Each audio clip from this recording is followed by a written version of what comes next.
शिवपुराण श्रीमद् भागवत प्रथम स्कंद 15वां अध्याय। श्री कृष्ण ने विरह व्यथित पांडवों का परीक्षित को राज्य देकर स्वर्ग से जाने के बारे में बताऊंगा। मित्रों, आप इस कथा को सुनने से पहले इस चैनल को आप लाइक एंड सब्सक्राइब जरूर करें और कथा सुनिए। कृष्ण विरह व्यथित पांडवों का परीक्षित को राज्य देकर स्वर्ग से जाना। सूजी कहते हैं, भगवान श्री कृष्ण के प्यारे सखा अर्जुन एक तो पहले ही श्री कृष्ण के विरह से कृष्ण हो रहे थे। उस पर राजा युधिष्ठिर ने उनकी विषादग्रस्त मुद्रा देखकर उसके विषय में कई प्रकार की आशंकाएं करते हुए प्रश्नों की झड़ी लगा दी। शोक से अर्जुन का मुख और हृदय कमल सूख गया था, चेहरा फीका पड़ गया था। वे उन्हीं भगवान श्री कृष्ण के ध्यान में ऐसे डूब रहे थे कि बड़े भाई के प्रश्नों का कुछ भी उत्तर न दे सके। श्री कृष्ण की आंखों से ओझल हो जाने के कारण वे बड़ी हुई प्रेम जनित उत्कंठा के परवश हो रहे थे। रथ हाँकने टहलने आदि के समय भगवान ने उनके साथ जो मित्रता, अभिन्न हृदयता और प्रेम से भरे हुए व्यवहार किए थे, उनकी याद पर याद आ रही थी। बड़े कष्ट से उन्होंने अपने शोक का वेग रोका, हाथ से नेत्रों के आंसू पोंछे और फिर रूदे हुए गले से अपने बड़े भाई महाराज युधिष्ठिर से कहा। अर्जुन बोले, महाराज, मेरे ममेरे भाई अथवा अत्यंत घनिष्ठ मित्र का रूप धारण कर श्री कृष्ण ने मुझे ठग लिया। मेरे जिस प्रबल पराक्रम से बड़े बड़े देवता भी आश्चर्य में डूब जाते थे, उससे श्री कृष्ण ने मुझसे छीन लिया।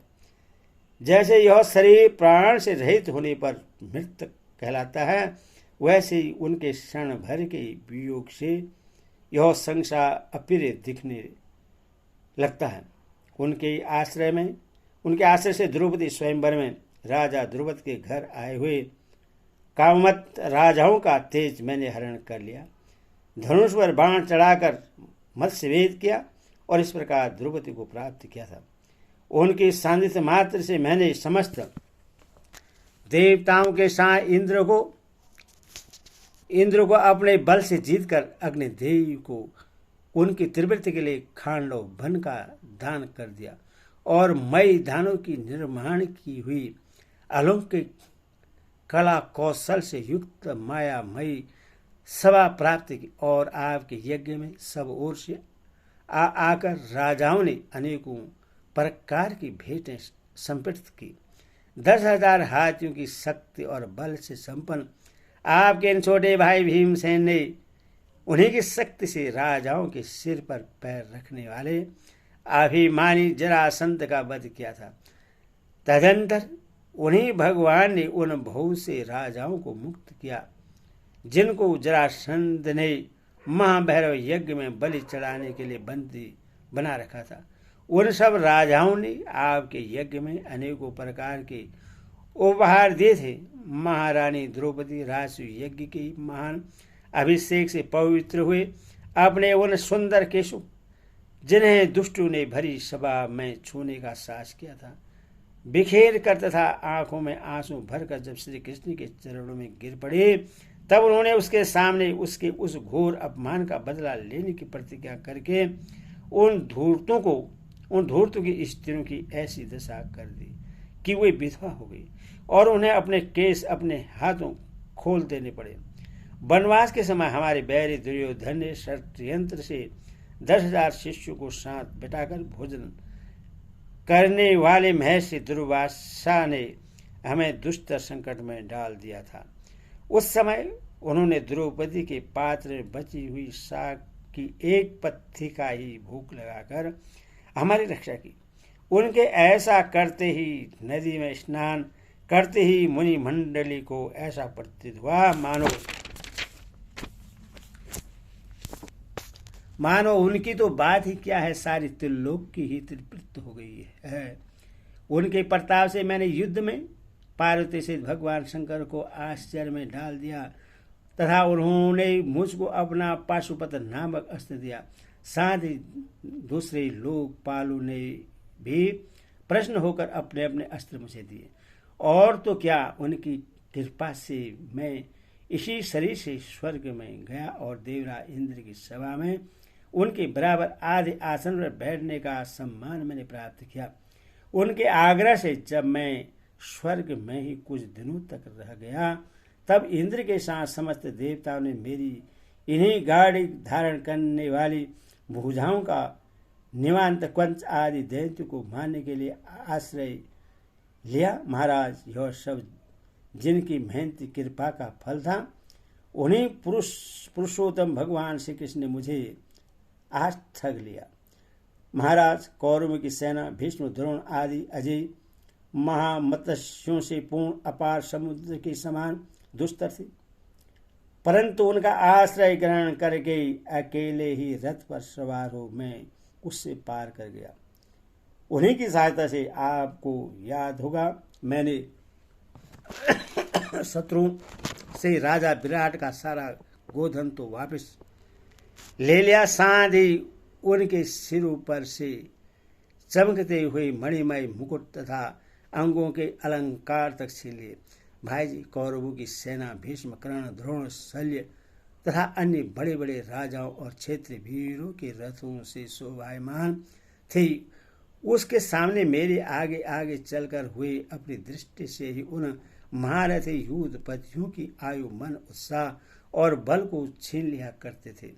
द्रोणाचार्य, भीष्म, कर्ण, भूरिश्रवा, सुशर्मा, शल्य, जयद्रथ और बाहिक आदि वीरों ने मुझ पर अपने कभी न चुकने वाले अस्त्र चलाए थे, परंतु जैसे हिरण्यकश्यप आदि दैत्यों के अस्त्र शस्त्र भगवत भक्त प्रहलाद का स्पर्श नहीं करते थे, वैसे ही उनके सस्ता शस्त्र मुझे छू तक नहीं सके। यह श्री कृष्ण के भुजदंडों की छत्र छाया में रहने का ही प्रभाव है। श्रेष्ठ पुरुष संसार में मुक्त होने के लिए जिनके चरण कमलों का सेवन करते हैं, अपने आप तक को दे डालने वाले उन भगवान को मुझ दुर्बुद्धि ने सारथी बना डाला। आहा, जिस समय मेरे घोड़े थक गए थे और मैं रथ से उतरकर पृथ्वी पर खड़ा था, उस समय बड़े बड़े महारथी शत्रु भी मुझ पर प्रहार न कर सके, क्योंकि श्री कृष्ण के प्रभाव से उनकी बुद्धि मारी गई थी।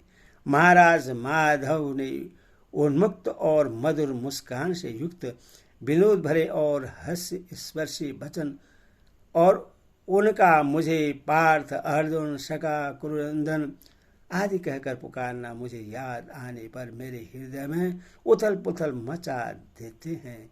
सोने, बैठने, टहलने और अपने संबंध में बड़ी बड़ी बातें करने तथा भोजन आदि करने में हम प्रायः एक साथ रहा करते थे। किसी किसी दिन में व्यंग से उन्हें कह बैठता, मित्र तुम तो बड़े सत्यवादी हो। उस समय भी वे महापुरुष अपनी महानुभावता के कारण जैसे मित्र अपने मित्र का और पिता अपने पुत्र का अपराध सह लेता है, उसी प्रकार मुझे दुर्बुद्धि के अपराधों को सह लिया करते थे।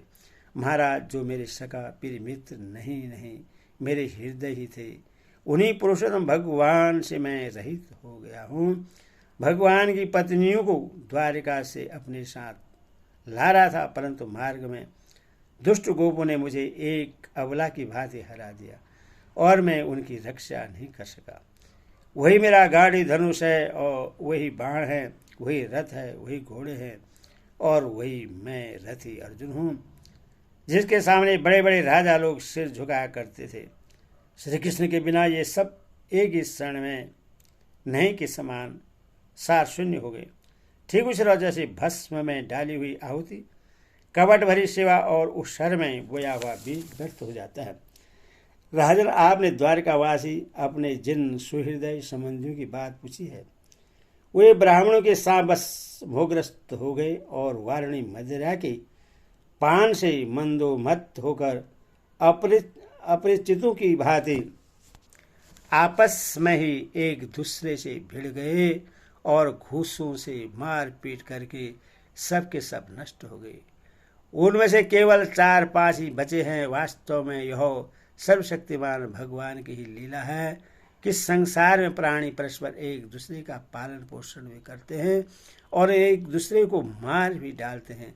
राजन, जिस प्रकार जलचरों में बड़े जंतु छोटों को, बलवान दुर्बलों को एवं बड़े और बलवान भी परस्पर एक दूसरे को खा जाते, उसी प्रकार अतिशय बले और बड़े यदुवंशियों के द्वारा भगवान ने दूसरे राजाओं का संहार कराया। तत्पश्चात यदुवंशियों के द्वारा ही एक से दूसरे यदुवंशी का नाश करा के पूर्ण रूप से पृथ्वी का भार उतार दिया। भगवान श्री कृष्ण ने मुझे जो शिक्षाएं दी थी वे देश काल और प्रयोजन के अनुरूप तथा हृदय के ताप को शांत करने वाली थी। समण आते ही वे हमारे चित्त का हरण कर लेती हैं। सूर्य कहते हैं, इस प्रकार प्रगाढ़ प्रेम से भगवान श्री कृष्ण के चरण कमलों का चिंतन करते करते अर्जुन की चित्तवृत्ति अत्यंत निर्मल और प्रशांत हो गई। उनकी प्रेममयी भक्ति भगवान श्री कृष्ण के चरण कमलों के निश्चिंतन से अत्यंत बढ़ गई। भक्ति के वेग से उनके हृदय को मथ कर उसमें से सारे विकारों को बाहर निकाल दिया। उन्हें युद्ध के प्रारंभ में भगवान के द्वारा उपदेश किया हुआ गीता ज्ञान पुनः स्मरण हो आया, जिसकी कार्य के व्यवधान और कर्मों के विस्तार के कारण परमार्थवश कुछ दिनों के लिए विस्मृति हो गई थी। ब्रह्म ज्ञान की प्राप्ति से माया का आवरण भंग होकर गुणातीत अवस्था प्राप्त हो गई। दैत्य का शेष निवृत्त हो गया, सूक्ष्म शरीर भंग हुआ। वे शोक एवं जन्म मृत्यु के चक्र से सर्वदा मुक्त हो गए। भगवान के स्वधाम गमन और यदुवंश के संहार का वृत्तांत सुनकर निश्चय मत युधिष्ठिर ने स्वर्गारोहण का निश्चय किया। कुंती ने भी अर्जुन के मुख से यदुवंश के नाश और भगवान के स्वधाम गमन की बात सुनकर अन्य भक्ति से अपने हृदय को भगवान श्री कृष्ण में लगा दिया और सदा के लिए इस जन्म मृत्यु रूप संसार से अपना मोह मोड़ लिया। भगवान श्री कृष्ण ने लोक दृष्टि में जिस यादव शरीर से पृथ्वी का भार उतारा था उसका वैसे ही परित्याग कर दिया, जैसे कोई कांटे से कांटा निकालकर फिर दोनों को फेंक दे। भगवान की दृष्टि में दोनों ही समान थे। जैसे वे नट के समान मत्स्यादि रूप धारण करते थे और फिर उनका त्याग कर देते थे, वैसे ही उन्होंने जिस यादव शरीर से पृथ्वी का भार दूर किया था उससे त्याग भी दिया। जिनकी मधुर लीलाएं स्वर्ण करने योग्य हैं, उन भगवान श्री कृष्ण ने जब अपने मनुष्य के से शरीर से इस पृथ्वी का परित्याग कर दिया, उसी दिन विचारहीन लोगों को अधर्म में फंसाने वाला कलयुग आथम का। महाराज युधिष्ठिर ने कलयुग का फैलना छिपा न रहा। उन्होंने देखा देश में, नगर में, घर में और प्राणियों में लोभ, असत्य, छल, हिंसा आदि अधर्म की बढ़ती हो गई है। तब उन्होंने महाप्रस्थान का निश्चय किया। उन्होंने अपने विनयी पौत्र परीक्षित को, जो गुणों में उन्हीं के समान था, समुद्र से घिरी हुई पृथ्वी के सम्राट पद पर हस्तिनापुर में अभिषेक किया। उन्होंने मथुरा में सुसेनाधिपति के रूप में अरिरुंद के पुत्र वज्र का अभिषेक किया। इसके बाद समर्थ युधिष्ठिर ने प्रजापति यज्ञ करके आह्वान्य आदि अग्रनियों को अपने में लीन कर लिया। अर्थात गृहस्थाश्रम के धर्म से मुक्त होकर उन्होंने संन्यास ग्रहण किया। युधिष्ठिर ने अपने सब वस्त्राभूषण आदि वहीं छोड़ दिए एवं ममता और अहंकार से रहित होकर समस्त बंधन काट डाले। उन्होंने दृढ़ भावना से वाणी को मन में, मन को प्राण में, प्राण को अपान में और अपान को उसकी क्रिया के साथ मृत्यु में तथा मृत्यु को पंचभूत में शरीर में लीन कर लिया। इस प्रकार शरीर को मृत्यु रूप अनुभव करके उन्होंने उस त्रिगुण में मिला दिया। त्रिगुण को मूल प्रकृति में, सर्व कारण रूप प्रकृति को आत्मा में और आत्मा को अविनाशी ब्रह्मा में विलीन कर दिया। उन्हें यह अनुभव होने लगा कि यह संपूर्ण दृश्य प्रपंच ब्रह्म स्वरूप है। इसके पश्चात उन्होंने शरीर पर चिर वस्त्र धारण कर लिया, अन्न जल का त्याग कर दिया मौन ले लिया और केस खोलकर बिखेर लिए। वे अपने रूप को ऐसा दिखाने लगे जैसे कोई जड़ उन्मत्त सा पिशाच हो। फिर वे बिना किसी की बात देखे तथा बहरे की तरह बिना किसी की बात सुने घर से निकल पड़े। हृदय में उस परम ब्रह्मा का ध्यान करते हुए जिसको प्राप्त करके फिर लौटना नहीं होता, उन्होंने उत्तर दिशा की यात्रा की, जिस ओर पहले बड़े बड़े महात्मा जन जा चुके हैं। भीमसेन, अर्जुन आदि युधिष्ठिर के छोटे भाइयों ने भी देखा कि अब पृथ्वी में सभी लोगों को अधर्म के सहायक कलयुग ने प्रवाहित कर डाला है। इसीलिए वे भी श्री कृष्ण चरणों की प्राप्ति का दृढ़ निश्चय करके अपने बड़े भाई के पीछे पीछे चल पड़े। उन्होंने जीवन के सभी लाभ भली भांति प्राप्त कर लिए थे। इसीलिए यह निश्चय करके कि भगवान श्री कृष्ण की चरण कमल ही हमारे परम पुरुषार्थ है, उन्होंने उन्हें हृदय में धारण किया। पांडवों के हृदय में भगवान श्री कृष्ण के चरण कमलों के ध्यान से भक्ति भाव बढ़ आया। उनकी बुद्धि सर्वदा शुद्ध होकर भगवान श्री कृष्ण के उस सर्वोत्कृष्ट स्वरूप में अन्य भाव से स्थिर हो गई, जिसमें निष्पाप पुरुष ही स्थिर हो पाते हैं।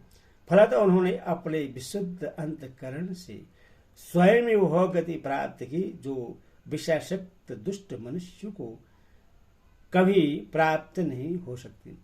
स्वयं और श्री कृष्ण के प्रेमावेश से मुग्ध भगवानमय विदुर जी ने भी अपने शरीर को प्रभा क्षेत्र में त्याग दिया। उस समय उन्हें लेने के लिए आए हुए पितरों के साथ वे अपने लोक यमलोक को चले गए। द्रौपदी ने देखा कि अब पाखंड लोक निरपेक्ष हो गए हैं। तब वे अन्य प्रेम से भगवान श्री कृष्ण का ही चिंतन करके उन्हें प्राप्त हो गए। भगवान के प्यारे भक्त पांडवों के महाप्रयाण की इस परम पवित्र और मंगलमयी कथा को जो पुरुष श्रद्धा से सुनता है वह निश्चय ही भगवान की भक्ति और मोक्ष प्राप्त करता है। बोल कृष्ण